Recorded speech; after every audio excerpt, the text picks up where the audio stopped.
যুক্তরাজ্যে একটি প্রকৃত ঋণ সংকট চলছে এবং সবাই যে বিষয়টি নিয়ে কথা বলছে তা নয়।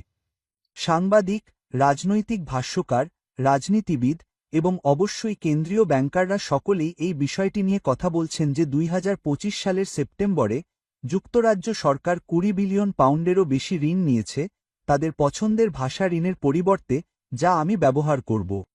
এবং তারা বলে যে এটি সরকারের জন্য একটি সংকটের মুহূর্ত এবং তাদের ঘাটতি নিয়ন্ত্রণের জন্য পদক্ষেপ নেওয়া উচিত। কিন্তু এটি এই দেশের আসল ঋণ সংকট নয়। এই দেশের আসল ঋণ সংকট হল এই যে 40 লক্ষ মানুষ যুক্তরাজ্যের নাগরিক পরামর্শ পরিষেবা, যাকে নেতিবাচক বাজেট পরিস্থিতি বলে অভিহিত করে, সেখানে বাস করছে। অন্য কথায়, তারা তাদের সাধ্যের বাইরে জীবনযাপন করছে।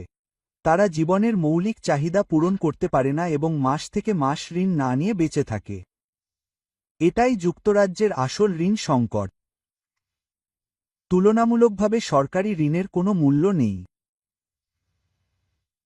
র্যাচেল রিভস এবং আর্থিক বাজার জাতীয় ঋণ নিয়ে উদ্বিগ্ন। কিন্তু ভাইসের নাগরিকরা যে 40 লক্ষ মানুষ এমন পরিবারে বাস করছে যেগুলি ইতিমধ্যেই আর্থিক সংকটে রয়েছে এবং আরও 5 লক্ষ মানুষ আর্থিক সংকটের সম্মুখীন, তা আমার কাছে অনেক বেশি গুরুত্বপূর্ণ। এর অর্থ হল যুক্তরাজ্যের প্রায় 7% বা প্রতি 4 জন মানুষ ঋণের চাপে স্থায়ীভাবে বসবাস করছে। অন্য কথায়, তারা অতিরিক্ত ব্যয় করছে, কিন্তু তারা অযথা ব্যয় করছে বলে নয়, বরং কেবল বেঁচে থাকার চেষ্টা করছে বলে। তারা প্রয়োজনীয় জিনিসপত্রের পিছনে ব্যয় করছে এবং সেই প্রয়োজনীয় জিনিসপত্রগুলি তাদের আয়ের চেয়েও বেশি। ভাড়া, জ্বালানি, পরিবহন, পোশাক, শিশুদের সামনে খাবার রাখা, তাদের স্কুলে পাঠানোর মতো প্রয়োজনীয় জিনিসপত্র, এই জিনিসগুলি আক্ষরিক অর্থেই তাদের ঋণের ধারে ডেকে আনছে। এই পরিবারগুলি কেবল জীবনযাপনের জন্য ঋণ নিচ্ছে এবং এটি এই পরিবারের পক্ষ থেকে আর্থিক দায়িত্বহীনতা নয়, এটি সরকারি নীতি দ্বারা সৃষ্ট অর্থনৈতিক ব্যর্থতা। বাস্তবে অনেকের মজুরি স্থগিত করা হয়েছে। যদিও দাম, বিশেষ করে শক্তি, টেলিফোন, পরিবহন, এমনকি কাউন্সিল ট্যাক্সের মতো জিনিসপত্রের মতো সুস্থতার জন্য অপরিহার্য জিনিসপত্রের দাম কেবল মুদ্রাস্ফীতির চেয়ে বেশি বৃদ্ধি পায়নি, বরং মুদ্রাস্ফীতির চেয়েও বেশি বৃদ্ধি পাওয়ার সম্ভাবনা রয়েছে। তাই বিশেষ করে এই পরিবারগুলিকে শাস্তি দেওয়া, কারণ তাদের জন্য, ধনী পরিবারের তুলনায় এগুলি তাদের সামগ্রিক ব্যয় একটি বড় অংশ। আবাসন এবং জ্বালানি বাজারগুলি অনুমানের জন্য তৈরি বলে মনে হচ্ছে। অনুমান এই পরিবারগুলিকে ব্যয় করে এবং তাদের টিকে থাকতে সাহায্য করার জন্য নয়। বাস্তবে সুবিধাগুলি হ্রাস করা হয়েছে এবং তারা বিলম্বিত হয়েছে বা নিষেধাজ্ঞার শিকার হয়েছে এবং সবকিছুই সরকারি আমলাতন্ত্রের ফলে। এবং যদিও সরকার দাবি করে যে তারা সাহায্য করতে পারবে না, আমাদের এমন লোক রয়েছে যারা আক্ষরিক অর্থেই বেঁচে থাকার সামর্থ্য রাখে না। পরিস্থিতি এতটাই খারাপ হয়ে গেছে। যখন সরকার সহায়তা প্রত্যাহার করে নেয় এবং এটিই করছে, তখন পরিবারগুলি আমাদের অর্থনীতিতে ঋণের বোঝা বহন করে এবং এটিই ঘটছে। ব্যক্তিগত ঋণ সেই শূন্যতা পূরণ করে যেখানে সরকারি ব্যয় হওয়া উচিত। এটাই চলছে। এবং পরিবারগুলিকে ব্যয়বহুল ঋণদাতাদের কাছে যেতে হচ্ছে।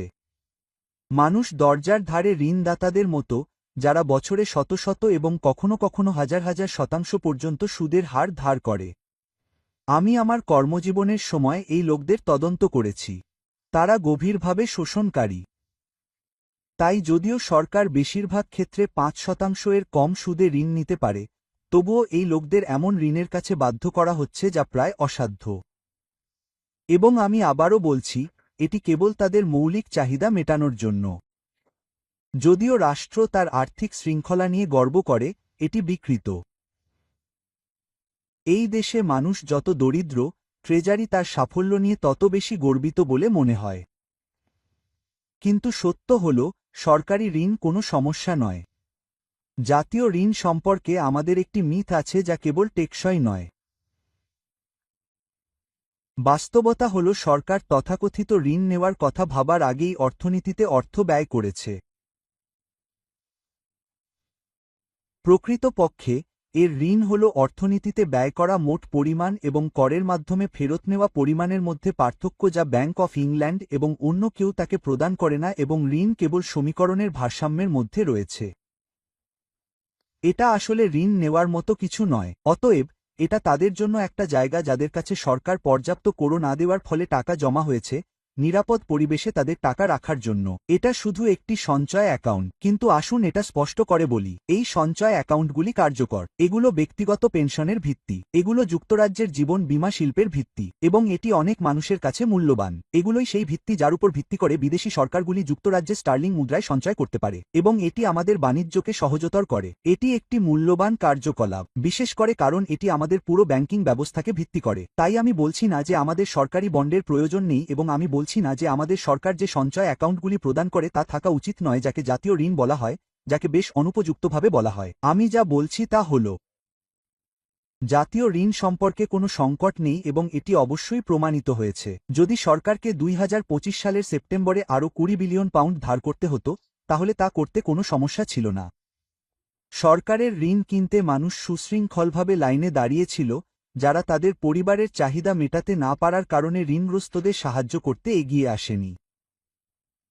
তাই বিপদ তখন আসে যখন জনগণ, রাষ্ট্র নয়, ঋণগ্রস্ত জীবনযাপন করতে বাধ্য হয়।